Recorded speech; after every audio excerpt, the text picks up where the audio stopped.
அனைத்து நண்பர்களுக்கும் வணக்கம். நம்ம இந்த வீடியோல இம்பாசிபிள் ஆருங்கிற கொரியன் டிராமாவோட கண்டினியூவா தான் பார்க்க போறோம். போன வீடியோல சேர்மன் உதவியால டே ஜெயில இருந்து தப்பிக்கவும் சேர்மனோட மூத்த பையன் இறந்து போனது, அந்த கோலமலி டே மேல விழுந்து அவன் ஜெயிலுக்கு போனது, இது எல்லாத்துக்குமே காரணம் காங் தான் தெரிய வர சேர்மனோட பையனையே காங்வா விட்டு வெளியில அனுப்ப முடிவெடுக்கிறாரு. ஆனா காங்வால இப்ப காங்கோட பலம் அதிகமா இருக்கிறதால தன்னால அவனை வெளியே அனுப்ப முடியாதனும். அதுக்கு ஒரு புத்திசாலியோட உதவி தேவன் தான் டே கிட்ட உதவி கேட்கவும் அதுக்கப்புறம் என்னதான் நடக்குதுன்னு இந்த வீடியோல பார்ப்போம். இப்ப டேவை தான் காட்டுறாங்க. காங்குக்கு எதிராக ஒரு பிளான் பண்ணிருக்கவும் சேர்மனை வந்து மீட் பண்ணி நம்ம காங்க தடுக்கணும்னா அவனை பலவீனமாக்கணும். காங் பக்கம் இருக்கிறது ரெண்டு பேர், ஒன்னு நாகி, அடுத்து உங்க எதிரி பார்க்ஸ் ஜின். இவங்க ரெண்டு பேருமே உங்க பக்கம் வரணும். காங் எப்படிப்பட்டவன் நாகிக்கு தெரியும், நாகிக்கு இந்த உண்மையெல்லாம் தெரியும்னு காங்குக்கு தெரியும். அப்படி இருந்தோம் காங் நாகி எதுவுமே பண்ணாம இருக்கானா, அதுக்கான காரணம் நாகியோட கண்ட்ரோல்ல இருக்க காங்வா ஃபவுண்டேஷன் தான். அங்கதான் நீங்க இல்லீகலா பதிக்க வச்சிருந்தா பல கோடி ரூபாய் பணம் இருக்கு. கம்பெனியை பிரிக்கணும்னா அவனுக்கு அந்த பணம்லாம் தேவைப்படணும். அதுக்கு நாகி அவனோட கண்ட்ரோல்ல தான் வச்சுக்க ட்ரை பண்ணுவான். நம்ம முதல்ல நாகி அவங்கிட்ட அதை பிரிக்கணும். நாகியை சமாளிக்கலாம் சரி, ஆனா பார்க்ஸ் ஜின் எப்படி நம்ம பக்கம் இழுக்கிறது? காங் தரன்னு சொன்ன கம்பெனியை நீங்க கொடுங்கன்னு சொல்லவும் அதுக்கு சேர்மனும் என் கம்பெனி காங்வாவை என்னால பிரிக்க முடியாது, அதுல தனக்கு விருப்பம் இல்லைன்னு சொல்ல சேர்மன் என்ன நம்புங்க, உங்ககிட்ட இருந்து போற கம்பெனி திரும்ப உங்களுக்கே வரும். நீங்க பார்க்ஸ் உங்க பாதி கம்பெனியை தரதா ஒத்துக்கும் போது கம்பெனியோட சில முக்கிய பொறுப்புகள் உங்களுக்கே வேணும்னு கேளுங்க. கொஞ்சம் பொறுமையாவே இருங்க, சரியான டைம் வரும்போது உங்ககிட்ட இருந்து போன மீதி கம்பெனி உங்ககிட்டயே வரும்னு சொல்ல சேர்மன் அந்த ஐடியாவுக்கு ஒத்துக்கிறாரு. அதனால முதல்ல நாகி அவரை மீட் பண்ண வர சொல்லி நாகிட்ட காங் எப்படிப்பட்டவன் பண்ற எல்லா வேலையுமே எனக்கு தெரியும், அவன் பண்ண தப்புக்கெல்லாம் சீக்கிரமாவே அவனுக்கான தன்னை கிடைக்கும், அதுக்கு உன்னோட உதவி எனக்கு தேவைன்னு கேட்க நாகியும் சேர்மன் பக்கம் இருக்க ஒத்துக்க அப்படியே கட் பண்ண ஹேக்கரை தான் கட்டுறாங்க. ஜெயில இருந்து எப்படிதான் டே தப்பிச்சிருப்பான்னு கண்டுபிடிக்கிறதுக்காக ஜெயில உள்ள சிசிடிவி அதோட ஜெயிலுக்கு வெளியில சரௌண்டிங்ல இருக்க எல்லா சிசிடிவியும் செக் பண்ணி பார்த்ததுல ஜெயில இருந்து டேவை மயக்க நிலையில யாரோ ஒருத்தங்க கூட்டிட்டு வந்திருக்காங்க. அங்க இருந்து வேற ஒரு காருக்கு கொண்டு போயிருக்காங்க. அந்த கார் நம்பர் என்னன்னு சொல்லி செக் பண்ணி பார்க்கவும் அந்த கார் நம்பர் ஒரு வக்கீலோட தான். அந்த வக்கீல் சேர்மன் தான் வேலை பார்க்கறாருன்னு தெரிய வர அப்ப டேவை வெளியில கொண்டு வந்து சேர்மனோட வேலை தான் கண்டுபிடிக்கிறான். இப்ப காங்க தான் காட்டுறாங்க. காங்வாட் அவரோட கார் பார்க்கிங்ல தான் இருக்கும் போது அங்க திடீர்னு டாக்டர் வராரு. அவரை பார்த்துட்டு எதுக்காக திடீர்னு டாக்டர் இங்க வரணும், அப்பாவுக்கு எதுவும் ப்ராப்ளம் ஆன அந்த டாக்டர் போன கொஞ்ச நேரத்துக்கு அப்புறம் அவங்க அப்பாவோட ரூமுக்கு வரவும் அப்போ ரூம்ல இருந்து டாக்டர் வெளியில வரவும் காங்க பார்த்து அதிர்ச்சியாக அவர் கையில இருந்த பேக்கை கீழே போட்டு அவரும் தவறி கீழே விழுந்துருவாரு.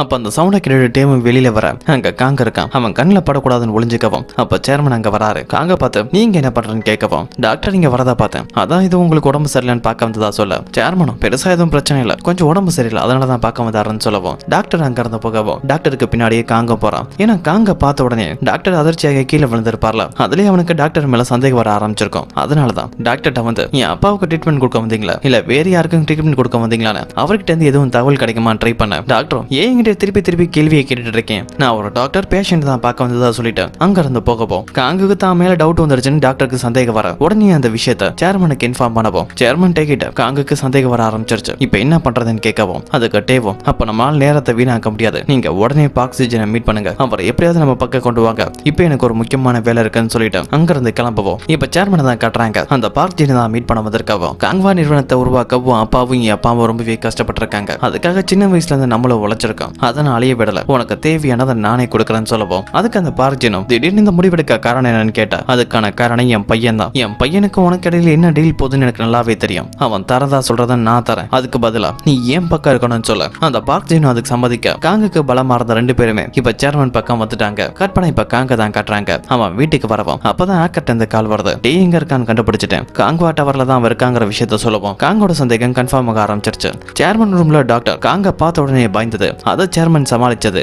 இதுல ஆல்ரெடி காங்குக்கு சந்தேகம் இருந்திருக்கும். இப்ப ஹேக்கர் கொடுத்த டீடைல் மூலமா டே இப்ப காங்வா டவர்ல தான் இருக்கான், அதுவும் அப்பாவோட ரூம்ல தான் இருக்கான்னு சொல்லி கன்ஃபார்ம் ஆகவும் இப்ப டேவை தான் காட்டுறாங்க. சேர்மனோட மூத்த பையன் இந்த இடத்துல இறந்து போனோம், அந்த அபார்ட்மெண்ட்டுக்கு தான் வரவும் அங்க கொலகாரனை பத்தி எதுவும் எவிடன்ஸ் கிடைக்குமான்னு சொல்லி ட்ரை பண்ண அந்த இடத்துக்கு வந்ததுக்கு அப்புறம் டேவோட சில மெமரிஸ் மறுபடியும் ரீகால் ஆக ஆரம்பிக்குது. அப்படி ரீகால் ஆன மெமரில மூத்த பையன் சாகும் போது அவன் கூடவே ஒரு பொண்ணு இருந்திருப்பாள். அந்த பொண்ணு கிளப்ல இருந்து இந்த அபார்ட்மெண்ட்டுக்கு வர வரைக்கும் நடந்த எல்லாத்தையுமே அவரோட மொபைல வீடியோ ரெக்கார்டிங் தான் பண்ணிட்டு இருக்க. மயக்கத்துல தட்டி கொலகார அந்த பொண்ணை கொலை பண்ணும்போது ஒரு சோபா கடியில தான் அந்த போன் இருக்கும், அந்த போன்ல எல்லா விஷயமும் கண்டிப்பா ரெக்கார்டு தான் இருக்குன்னு சொல்லி கெஸ் பண்ண அந்த சோபா கடியில பாக்குறான். ஆனா அங்க அந்த போன் இங்க இல்லனா கண்டிப்பா போலீஸ் தான் எதுவும் எவிடன்ஸ்க்காக எடுத்துட்டு போயிருக்கலாம்னு கெஸ் பண்ண இப்ப காங்க தான் காட்டுறாங்க. காங்வா டவர்ல இருக்க சேர்மனோட ரூமுக்கு தான் வரவும் அப்ப சேர்மன் பாத்ரூம்ல இருக்கவும் அங்க காங் வரான். பையனை பார்த்துட்டு அப்பாவோ என் அனுமதி இல்லாம யாரும் இங்க வரக்கூடாதுன்னு சொல்ல அப்பா நான் அவனுக்கு யாரோ ஒருத்தன் இல்ல, உங்க பையன், நீ என் பையனா, ஒரு கொலகாரண்டா, என் மூத்த பையன், உன் அண்ணனை நீ தான் கொன்னு எனக்கு நல்லாவே தெரியும், இதுக்கப்புறம் இந்த காங்வால உனக்கான இடம் இல்ல, நீ இந்த கம்பெனியை விட்டு போயிடு, நான் உன்னை மன்னிச்சிடறேன், அதோட என் பையங்கிறதால இந்த கம்பெனில இருந்து உனக்கு எவ்வளவு பங்குகள் வருமோ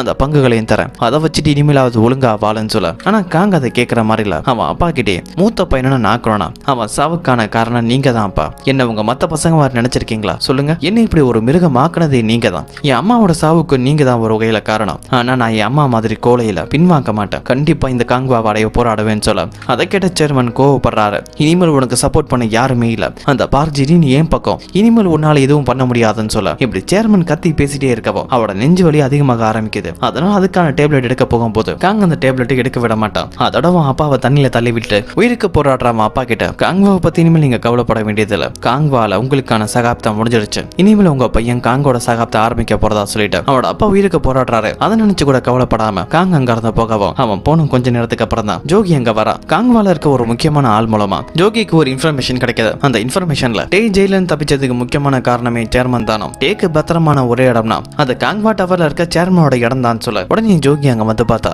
அங்க யாருமே இல்ல. இந்த இடத்துல எங்கேயாவது தான் டே கண்டிப்பா இருக்கணும்னு சொல்லிட்டு அந்த இடம் ஃபுல்லா செக் பண்ண ஆரம்பிக்கிறாங்க. அப்பதான் பாத்ரூமுக்கு வரவும் அங்க உயிருக்கு போராடுற நிலைமையில இருக்க சேர்மனை பார்க்கவும் உடனே ஹாஸ்பிட்டல் கூட்டிட்டு போறாங்க. சேர்மன் ஹாஸ்பிட்டல் அட்மிட் பண்ண விஷயம் அவட குடும்பத்துக்கு தெரிய அவட ரெண்டாவது மனைவி பையன் அங்க வராங்க. குடும்பத்துல இருக்க மத்த ஆளுங்களை அங்க வர காங் மட்டும் அங்க வரல. அப்ப டாக்டர் வெளியில வராரு. சேர்மன் குடும்பத்துக்கிட்ட சேர்மனுக்கு நெஞ்சு வலி வரும்போது அவர் எடுத்துக்க வேண்டிய மருந்து எடுத்துக்கல, அதனால அவர் அன்கான்சியஸ் ஆயிட்டாரு. சரியான டைம்ல ஹாஸ்பிட்டல் வந்து சேர்த்தாங்க, இல்லனா சேர்மன் உயிருக்கு தான் ஆபத்து. சேர்மனுக்கு மறுபடியும் மொழிப்பு வர வரைக்கும் அவர் அப்சர்வேஷன்ல தான் இருக்கணும்னு சொல்ல அதை கேட்ட உடனே தான் கணவர் மேல அதிகமா அன்பு வச்சிருக்க மாதிரியும் அதிர்ச்சியான மாதிரி நடிக்க ஆரம்பிக்கிறாங்க. இப்ப கற்பனா காங்க தான் காட்டவும் நாகே கால் பண்ணி அவங்க அப்பா உயிருக்கு போராட நிலைமையில இருந்ததாவும் ஜோகி தான் காப்பாத்தி ஹாஸ்பிட்டல் சேர்த்து தான் நடந்த எல்லா விஷயத்தையும் சொல்ல காங்க அப்பா இன்னும் சாகல, இதால நமக்கு தான் பிரச்சனைன்னு சொல்லி யோசிக்க அப்பதான் காங்குக்கு ஒரு விஷயம் ஸ்ட்ரைக் ஆக ஆரம்பிக்குது. நான் அப்பாவோட ரூமுக்கு போகும்போது டாக்டர் ஒரு வழியா வந்தாரு, அப்பா இன்னொரு வழியா வந்தாரு. அப்ப நமக்கே தெரியாம அப்பாவோட ரூம்ல ஏதோ ஒரு மறைவான இடம் இருக்கு, அந்த இடத்துல டேவா இருக்கணும்னு சொல்லி சந்தேகம் வரவும் உடனே அங்க கிளம்புறான். இன்னொரு பக்கம் டே நாகி மூலமா சேர்மன் ஹாஸ்பிட்டல் அட்மிட் ஆன விஷயம் தெரிய வரவும் அவட ரூமுக்கு தான் வரான். அங்க வந்து டேக்கு ஒரு சந்தேகம் இருக்கு, சேர்மனுக்கு நெஞ்சு வலி வந்தாலும் அதுக்கான மருந்து இருக்கும் போது எப்படி அவர் சீரியஸ் கண்டிஷனுக்கு போக முடியும், இங்க வேற ஏதோ ஒன்று நடந்திருக்குன்னு புரிஞ்சுக்க அங்க இருந்து கிளம்புறான். அதுக்கப்புறம் தான் அங்க வரவும் காங்வா டவர்ல இருக்க சேர்மனோட மொத்த ரூமையும் தேட ஆரம்பிக்கிறான். அப்படி தேடும் போது தான் ஒரு இடத்துல சீக்கிரட்டா ரூம் இருக்கிறத கண்டுபிடிக்கவும் இந்த ரூம்ல தான் கண்டிப்பா டே இருந்திருக்கணும். அப்ப டே இப்ப எங்க போனான்னு சொல்லி யோசிக்க கற்பனா சிட்டில இருந்து ரொம்ப தூரம் தள்ளி இருக்க வேற ஒரு ஊரை தான் கட்டுறாங்க. அங்கதான் ப்ராசிக்யூட்டர் இருப்பாரு. டே பண்ண வேலையால தான் சிவில் சிட்டில இருந்து இந்த ப்ராசிக்யூட்டருக்கு டிரான்ஸ்பர் ஆயிருக்கும். இப்ப அவரையும் வந்து மீட் பண்ணவும் அவனை பார்த்த உடனே அந்த ப்ராசிக்யூட்டர் அதிர்ச்சியாக அப்ப டேவும் நான் ஜெயில இருந்து தப்பிச்சது தப்பு, அதனாலதான் உங்கள்ட்ட சரணடைய வந்தேன் மட்டும் நினைச்சிடாதீங்க, நான் உங்ககிட்ட உதவி கேட்டு வந்தேன். என்ன உதவி? சேர்மனோட மூத்த பையனை நான் கொலை பண்ணல, அதை நிரூபிக்க உங்க உதவி எனக்கு தேவைப்படுது. என் உதவியே தேவைப்பட்டால் நான் எதுக்காக உனக்கு செய்யணும்? ஏன்னா கொஞ்சம் யோசிச்சு பாருங்க, நீங்க சிவில் சிட்டில இருந்து இப்படி ஒரு வில்லேஜுக்கு வர முக்கியமான காரணமே காங்வா தான். காங்வாவை பழிவாங்க நீங்களும் காத்துட்டு தானே இருக்கீங்க. என் கேஸ்ல மட்டும் நீங்க ஜெயிச்சிட்டீங்கன்னா இதே காரணமா வச்சு மறுபடியும் உங்களுக்கு டிரான்ஸ்பர் கிடைக்கும், நீங்க உங்க பழைய இடத்துக்கும் பழைய பொசிஷனுக்குமே வந்துடலாம்னு சொல்ல அதை கேட்ட ப்ராசிக்யூட்டர் முதல்ல தயங்கினாலும் அதுக்கப்புறம் டே சொன்ன டீலுக்கு ஒத்துக்கிறாரு. அங்கிருந்து ரெண்டு பேருமே சிவில் சிட்டிக்கு தான் கிளம்ப அவங்க போற வழியில இருக்க சிசிடிவி மூலமா ஹேக்கரா அவங்கள கண்டுபிடிச்சிருவான். ஆனா டேவுக்கு உதவி பண்றதுக்காக அந்த விஷயத்தை காங்கிட்ட சொல்லாம அதோட இந்த ஃபுட்டேஜ் எக்காரணத்தை கொண்டு யாரோட கண்ணிலையும் படக்கூடாது, முக்கியமா அந்த இட்டாலியோட கண்ணில் பட்டாலும் காங்குக்கு தெரிய வந்துடும்னு அதை ஃபுல்லா டெலிட் பண்ணிடுவான். இப்ப கற்பனா ஜோகியை தான் காட்டுறாங்க. நாகே தான் மீட் பண்ண வந்திருக்கவும் டேவை பத்தி தான் கேட்கறா. டே இப்ப எங்க இருக்கான்னு கேட்கவும் நாகே தனக்கு எதுவும் தெரியாதுன்னு சொல்ல எனக்கு உன்னை பத்தி நல்லாவே தெரியும், டே எங்க இருக்கான்னு கண்டிப்பா உனக்கு தெரியும், அந்த உண்மையை மட்டும் நீ என்கிட்ட சொல்லணும், அதெல்லாம் டேக்கு தான் பிரச்சனை. நான் போலீஸ் ஸ்டேஷனுக்கு இப்பவே போவேன், என் அப்பா மயக்கம் போட்டு விழுந்த இடத்துல டேவும் இருந்தான்னு சொல்வேன். அப்ப எல்லார பொறுத்த வரைக்கும் அப்பாவோட நிலைமைக்கு காரணம் டே தான் நினைப்பாங்க. ஆனா அப்படி ஒரு விஷயம் நடக்க கூடாதுன்னா டே எங்க இருக்கான்னு என்கிட்ட சொல்லணும்னு சொல்ல நாகியம் இவளை எப்படிதான் சமாளிக்கிறதுன்னு தெரியாம முடிக்க அதோட சீனை கட் பண்ணா சிவில் சிட்டில இருக்க ப்ராசிக்யூட்டர் ஆபீஸ் தான் காட்டுறாங்க. மூத்த பையன் இறந்து போன இடத்துல கிடைச்ச எவிடன்ஸ் எல்லாத்தையுமே பத்திரமா அங்க இருக்க எவிடன்ஸ் ரூம்ல தான் வச்சிருப்பாங்க. அங்க ப்ராசிக்யூட்டர் வராரு. அந்த மூத்த பையன் கேஸ் சம்பந்தப்பட்ட டீடைல்ஸ் எல்லாம் எங்க இருக்குன்னு தெரிஞ்சுக்கிட்டு அதுல இருக்க மொபைலை மட்டும் எடுக்கவும் அந்த மொபைல் எடுத்துட்டு உடனே டேவை தான் மீட் பண்ண வர அதை ஆன் பண்ணி பார்த்தா அதுல நம்பர் லாக் போட்டிருக்கு. நம்பர் லாக் தெரியாம போனுக்குள்ள போக முடியாது. அதனால ப்ராசிக்யூட்டரும் அவருக்கு தெரிஞ்ச ஒரு ஆளை வந்து மீட் பண்ணி அந்த லாக் அன்லாக் பண்ணவும் அதுக்கப்புறம் டேவும் ப்ராசிக்யூட்டரும் நம்ம தேடுற எவிடன்ஸ் எதுவும் இதுல இருக்குமான்னு சொல்லி செக் பண்ணி பாக்குறாங்க. அவங்க நினைச்ச மாதிரி அவங்களுக்கு தேவையான வீடியோ ஃபுட்டேஜும் கிடைக்குது. அந்த வீடியோ ஃபுட்டேஜ்ல மூத்த பையனையும் அவன் கூட இருந்த பொண்ணையும் ஒரு ஆளு கொலை பண்ற மாதிரியும் அதோட கொலை பண்ண ஆளு டேவோட உடம்புல ஒரு போதை இன்ஜெக்ஷனை போடுற மாதிரியும் தெரியும். அந்த ரெண்டு பேரும் இறந்ததுக்கு அப்புறம் அங்க அஞ்சாவது ஒரு ஆளு வரான். அதை காங்க தான். ஆனா டே என்ன நினைச்சான்னு தெரியல, பாதிலே அந்த வீடியோவை கட் பண்ணிருப்பான். நீ எதுக்காக பாதிலே அந்த வீடியோவை கட் பண்ண? அதுல சரியா யாரோட முகமும் தெரிய மாட்டேதுன்னு சொல்ல அதுல இருக்க ஒரு ஆள் யாருன்னு எனக்கு தெரியும், மூத்த பையன்கிட்ட வேலை பார்த்த டிரைவர் மோதான். அப்ப அவன் கூட இன்னொரு ஆள் இருக்கானே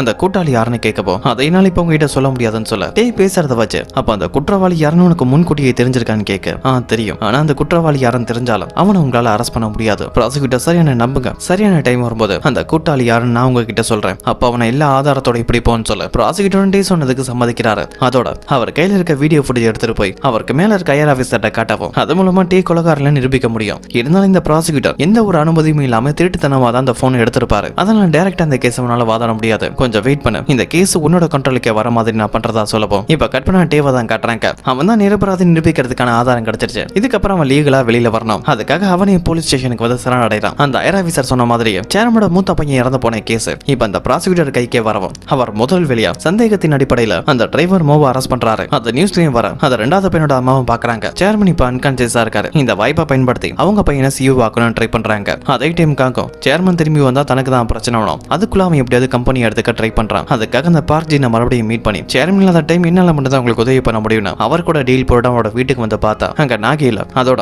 அவங்க கல்யாண மோதிரத்தையும் அதே இடத்துல விட்டுட்டு போக காங்கதை பார்த்துட்டு கோவப்படவும் கட் பண்ண டேவை தான் கட்டுறாங்க. டேய் என்னதான் மூத்த பையனை கொலை பண்ண நிரூபிக்கிறதுக்கு ஆதாரம் கிடைச்சாலும் இன்னும் சில ஃபார்மாலிட்டிஸ் இருக்கு. கோர்ட்ல அவனை நிரபராதின்னு இன்னும் கன்ஃபார்ம் பண்ணல. அது வரைக்கும் ஜெயில தான் இருக்க. ஜெயில அந்த டான் கூட ரொம்பவே நட்பாகவும் அந்த டான் மூலமா ஒரு உதவி கேட்கறான். இன்னும் எத்தனை நாள் சின்னதா ஒரு கேம்லிங்க வச்சு வியாபாரத்தை பண்ண போறீங்க? பெரிய லெவல்ல சம்பாதிக்க வேணாமா? அதுக்கு உங்க உதவி எனக்கு தேவைன்னு டான தாப்பக்க இழுக்கிறான். அதோட டானும் ஜெயில இருந்து ரிலீஸ் ஆக அவங்கள நாகி வந்து மீட் பண்ணவும் கோல்டுங்கிற ஒரு இன்வெஸ்ட்மெண்ட் கம்பெனியை பத்தி சொல்றாங்க. இந்த இன்வெஸ்ட்மெண்ட் கம்பெனி ஒரு பேப்பர் கம்பெனி. இந்த கம்பெனியை சேர்மனுக்காக உருவாக்குனது டே தான். ஜெயில இருக்கும்போதே டே டான்ட் அந்த கோல்டு கம்பெனியை பத்தி சொல்லியும் அது ஒரு பேப்பர் கம்பெனி, அதை உருவாக்குனது நான் தான். என்னையும் சேர்மனையும் தவிர அந்த விஷயம் வேற யாருக்கும் தெரியாது. ஏன் அவளோட பையன் காங்க கூட தெரியாம நான் சீக்கிரட்டா வச்சிருக்கேன். அந்த கம்பெனி வச்சு தான் கேம் ஆட போறதா சொல்ல இப்ப பிரசன்ட்ல நாகி டான்ட் அந்த கம்பெனியோட ஓனர் இனிமேல் நீங்க தான். நாளைக்கே லீகலா இந்த ஒரு விஷயம் வரக்கூடாதுன்னா இந்த டாக்குமெண்ட்ல இருக்க எல்லாத்தையுமே படிச்சிருங்க. இதுல உங்களுக்கான ஒரு பொய்யான ஸ்டோரி ரெடி பண்ணிருக்கேன். நீங்க எப்படி அந்த கம்பெனியை உருவாக்குனீங்க, அது மூலமா அந்த கம்பெனில எவ்வளவு பணம் வந்துச்சுன்னு எல்லா தகவல் இருக்கிறதா சொல்லி ஒரு பொய்யான கதையை கொடுக்கவும் டான் அதெல்லாம் படிக்க ட்ரை பண்ணிட்டு இருக்க.